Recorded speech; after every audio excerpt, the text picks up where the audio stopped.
is up, ladies and gentlemen? Welcome back to the garage. Gerald here with you. I'm here to talk to you about horror movies. I know it's hard to believe, but October 2024 is upon us.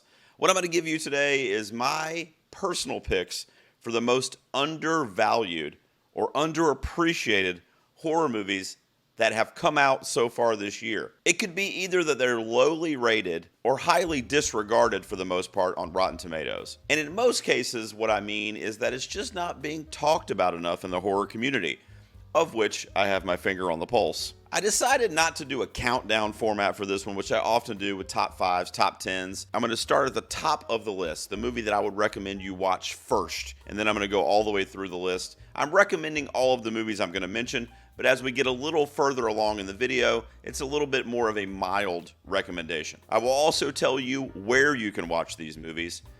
For the most part, all of these are available for you to watch on your couch, and in some rare cases, you can also see them in theaters in select cities if you happen to be one of those select people in those select cities.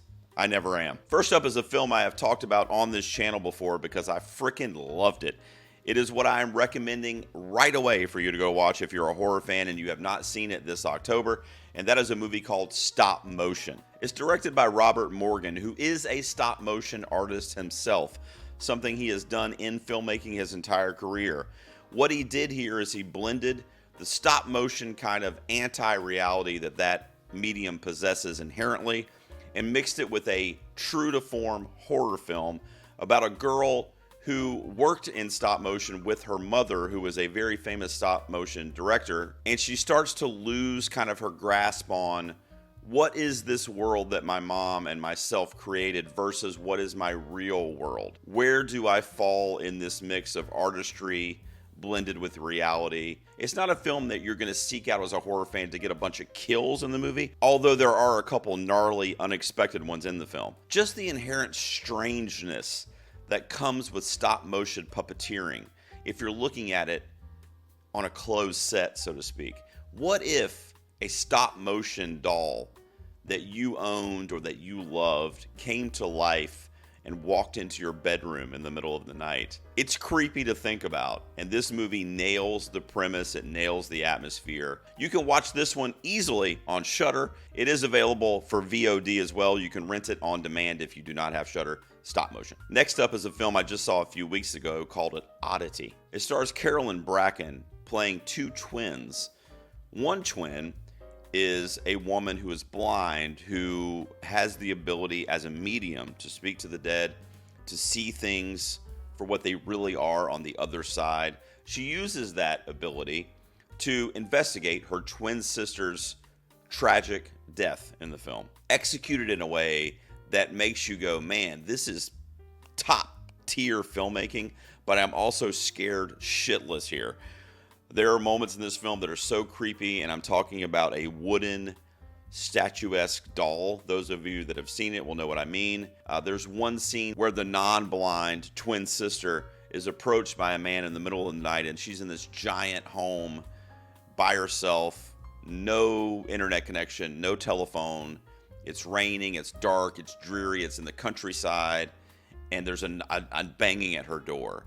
And she has, which by the way, that immediately scares the shit out of me, which is why I probably am attracted to home invasion films. But if somebody's banging on your door in the middle of the night, I don't care what neighborhood you live in, and you're not expecting a guest, that's fucking scary. Oddity had me uneasy throughout this film. Please seek this one out if you are a horror fan. You can also stream this one on Shudder, and if you do not have Shudder, you can rent it on demand. Man, Shudder is getting a lot of love for me on this video. The next one I'm going to mention is actually a Shudder original film called You'll Never Find Me. This is a movie that I had the opportunity to review with my buddy Old Man Brad, who does a horror podcast. I'll put the link down below if you want to listen to that episode and get a full review. What I'll just say about this movie and why I'm pitching it to you to watch this October season is because it is very Hitchcockian. This is a film that, again, will have you on the edge of your seat in a way, not necessarily that you're frightened the whole time, but in a way that you're trying to figure out what's going on. It does a mesmerizing job, as did the first two movies I mentioned on this list, of really blending what is really happening with what may or may not be happening. What is a dream? What is real? What is this person thinking? Are we seeing their thoughts, or are we seeing something actually playing out in front of us? It's also set on a very rainy night. A girl who, her car is broken down. She goes to a nearby trailer park and approaches the only one that she sees with lights on to get help, to get assistance, to use the phone.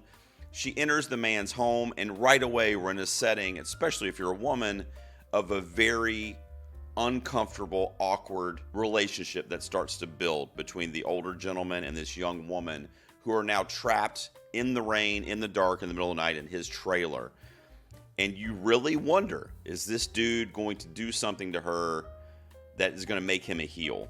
Or is he genuinely trying to help her? As I said, you can also stream this one on Shudder. If you do not have Shudder, which if you're watching this video, I apologize, you can also rent it on demand.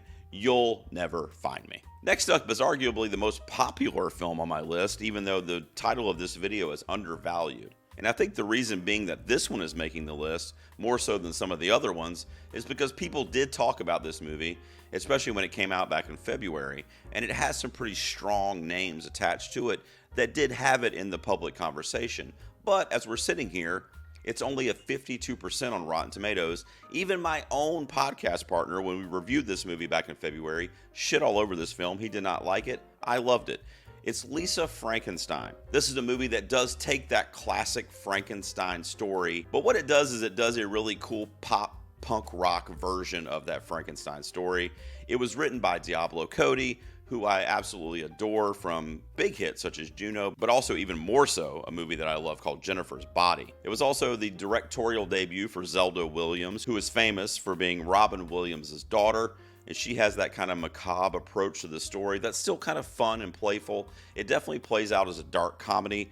There's a tremendous performance in here from Katherine Newton as our titular Lisa Swallows in the film. She plays it beautifully, and she is one of those young actresses who is quickly tethering herself to the horror genre, and we are so grateful for it as horror fans, at least I am.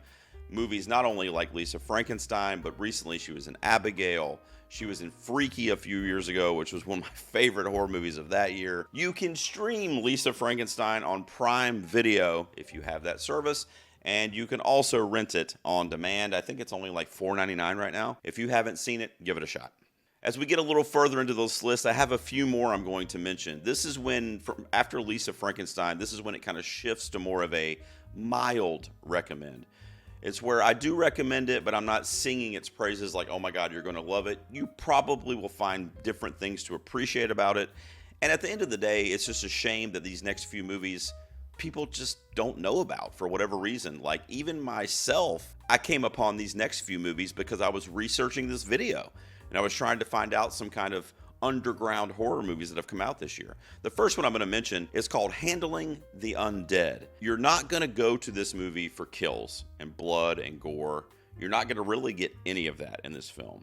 But instead what you are going to get is these overtones of dread, and you are absolutely going to get a slow burn that I feel like culminates in the last 10 minutes, and it's worth it to sit through that to get to the climax of this film. The film stars Renate Razva.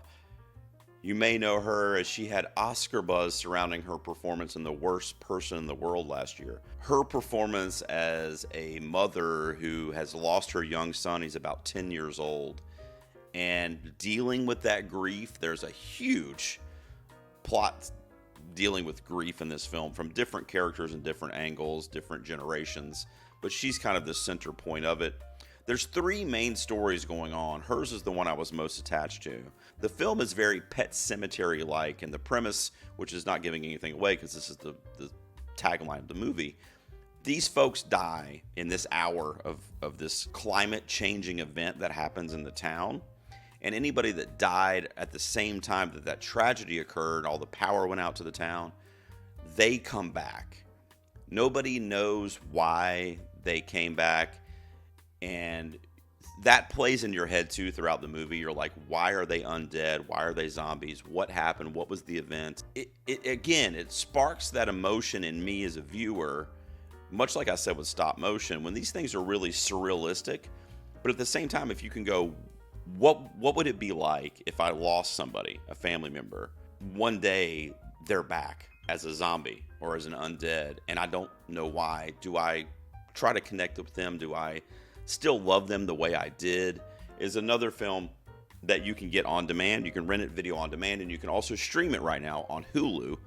And for free, if you have Hulu, give it a shot, Handling the Undead. So Quinn Armstrong did this trilogy called Fresh Hell Presents, where he did 3 kind of shorter films that kind of tie together, but not really. The only one I've ever seen is the one I'm going to pitch to you right here, called Dead Teenagers. Now, there is some kills in this movie that are pretty provocative and pretty cool, especially in the last half of the film. So if you like those slasher type vibes of a killer chasing you and then ending with some kind of awesome kill, this is probably the best one for you of the ones I've mentioned thus far. The movie is silly. It is very cheesy. It is very B-movie. It's very like straight to Tubi. I apologize for Tubi fans out there. It's not like a high caliber, gloss produced film. It's just silly and stupid. However, the premise is extremely clever and hooked me in. So the premise of this film is super meta because you have this group of teenagers who are at this cabin in the woods. Horror movie right away, right?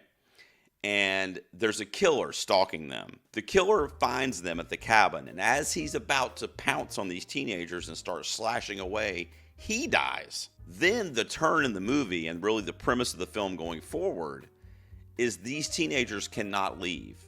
They can't leave that cabin. They can't leave the setting that they're in because they were in a movie. They were characters in a film, and the film did not play out the way it was supposed to because they were ultimately, all or most of them, were supposed to die at the hands of the villain. But since he died, the movie has to be rewritten. And we witness it being rewritten in real time and how they're going to escape this film production. The effects are kind of cheesy, like MS Paint kind of stuff. But I just love the storyline. I love the script was very smart. And the meta approach to the cabin in the woods slasher really hooked me in. I'm looking on LETTERBOXD. It's only 80 minutes long. So it is a very brisk watch. And I'd say give it a shot. This one currently cannot be streamed, though. You would have to rent it on demand. You can get it on Amazon Prime rental. You can rent it from YouTube. It's about $2.99 when I rented it a few weeks ago. What if I told you the film that came out a couple years ago called Megan with the AI little girl doll was actually Megan Fox, how she looks right now today if you look up Megan Fox on Instagram or whatever. She's an AI robot. She's your housekeeper. She takes care of your children. Oh, and by the way, she will do you as well if you're the father of the household. That is the premise of Subservience. This is another movie that you can watch it and you can be watching it in real time and go, man, this is a piece of shit. I loved it. It went for it. It went for the silliness. It went for the camp. It knew what it was. And in a world where this AI horror is kind of becoming its own genre, it's really a subgenre of horror. And Megan Fox, I've always been a sucker of hers. I'm a huge fan of hers. I mentioned Jennifer's Body earlier, all the way back to Transformers in 2007, up until today. I just love Megan Fox, and she's another one that continuously is starting to show up in the horror genre more and more. Not only Jennifer's Body and Subservience that I'm talking about here, but a couple years ago she was in a home invasion film called Till Death, which also kind of got shit on critically. I like Till Death, and I am biased because I love Megan Fox. She has that inherent sexiness, so as a viewer, especially as a male viewer and looking at it through the male gaze, you're immediately battling with your wills in your mind, your devil and your angel on your shoulder, because you're going, I can't have a sexual relationship with a robot. But then you go, but the robot looks like Megan Fox. So you go, what are you going to do? So it does kind of have your cake and eat it too mentality as a horror fan, especially as a dude, and looking at it from that perspective. But I also think Megan Fox is a great actress, and I think she turned in a very robotic, one-note performance, which led to the character that she's playing in the film, which is essentially a robot that kind of gains knowledge after dealing with the family that she's helping. It's campy. It's silly. There are also a couple really cool kills in this movie, so if you love your on-screen kills, you will get those here. and you will get a lot of hot Megan Fox as well. Subservience came out about a month ago. It is not streaming on any free platform as of yet, any subscription service, but you can rent it on demand. At last check, it was around $7. And the last movie I'm going to mention, it might be a bit unfair, and that's why I'm mentioning it here at the very, very end, but it hasn't technically come out yet. It comes out this Friday in limited release, and it will also be available video on demand on Friday. The reason I'm mentioning it is because nobody, and I mean literally nobody, is talking about this movie. It's a movie called The Radleys. It stars Damian Lewis, who you probably know from Band of Brothers or Homeland, mostly television stuff, and Kelly MacDonald, who I know also from television from Boardwalk Empire, where she won Emmy Awards for that performance. So pretty big names, to be honest. The general premise of The Radleys is something that we've seen before, for sure, but it's a family of vampires, the Radleys. Damian Lewis is the patriarch, Kelly MacDonald is the mom, they have a teenage son and a teenage daughter, and the four of them are all vampires. When the daughter goes rogue and ends up killing a pretty high-profile teenager in the neighborhood, they must call in Damian Lewis's twin brother, who is also a vampire, to kind of clean up the mess. And Damian Lewis plays both parts. He plays himself, the dad of the family. He plays his twin brother, who is essentially him, but with long hair and kind of a rocker aesthetic. There's some rules that are never mentioned that are kind of thrown out the window. The Radleys exist in pure daylight and not like the Twilight stuff. There's no glitter or nothing like that, but they just exist. They're just there. Sunlight does not hurt them or kill them in any way.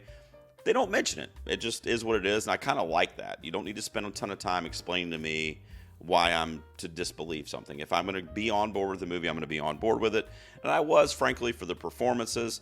I thought the movie was pretty wholesome while still having some of the sexuality that comes with most vampire films. Still had a couple really cool kills. There was a nice little kind of plot twist, family storyline going on at the same time, and all the performances were great.